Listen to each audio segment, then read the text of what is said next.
দুদিন আগে জিতের একটি পোস্ট দেখে অনুমান করা হচ্ছিল বড় কোনো ঘোষণা আসতে চলেছে। অবশেষে জানা গেল দীর্ঘ 6 বছর পর আবারও একসঙ্গে কাজ করতে চলেছে বাংলা চলচ্চিত্রের দুই কিংবদন্তি সুপারস্টার জিৎ ও প্রসেনজিৎ। সম্প্রতি নেটফ্লিক্সের এক বিশেষ ইভেন্টে এই ঘোষণা করেন তারা। এই প্রসঙ্গে প্রসেনজিৎ চট্টোপাধ্যায় বলেন, বাঙালি দর্শকদের জন্য বড় ঘোষণা।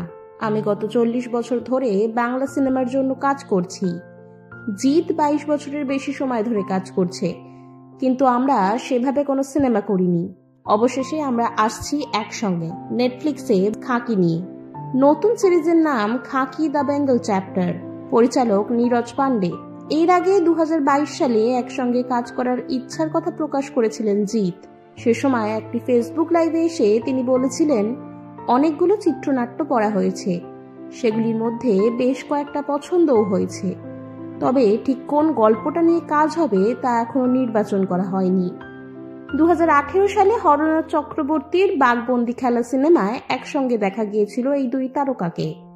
নতুন সিরিজ ঘোষণার পর থেকেই জিৎ ও প্রসেনজিতের ভক্তদের মধ্যে উত্তেজনা চরমে। এখানে জিৎ অভিনয় করছেন এক আইপিএস অফিসারের ভূমিকায়, আর প্রসেনজিৎ থাকছেন এক প্রভাবশালী রাজনৈতিক নেতার চরিত্রে। এছাড়াও এই সিরিজে গুরুত্বপূর্ণ চরিত্রে দেখা যাবে টলিউডের জনপ্রিয় দুই অভিনেতা শাশ্বত চট্টোপাধ্যায় ও পরমব্রত চট্টোপাধ্যায়কে। তবে সিরিজটি কবে থেকে নেটফ্লিক্সে স্ট্রিমিং হবে সে বিষয়ে এখনো কোনো আনুষ্ঠানিক ঘোষণা হয়নি।